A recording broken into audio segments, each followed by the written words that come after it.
لیا هری باش ئەوە گۆ گەلێ سووری گۆ ئیر و شیار بێ گۆ کاربن دوێ قۆنەغە هادا هەمی وەکە برا دەستێ هەفتوو بگرن و ژناوە گەلێ سووریژی ئەم وەکە پێکهاتێ کورد وەکە پارتین سیاسی گۆ ئەم کاربن جارێکە دیتر ئەم وێ دیالۆکا خوا ئەم بەردەوام بکەن داگو ئەم کاربن بە هەفتوورە ئەم گاڤەکێ باڤێژن لەگەل vê سیستەما نو یا گوهاتی gelek hewldan çêbû yanî ji mêj de yanî weke tu bê ji hewlêriyek ji hewlêr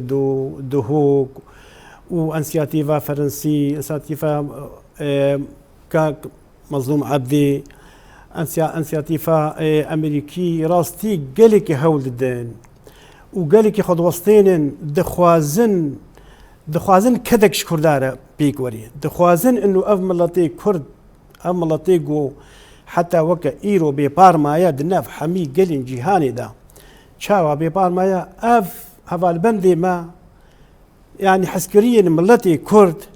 dixwazin got miletê Kurd gavna bavêjî û bi hevdû re weka rêxistin weka partiyên siyasî pevre bigine yek encamê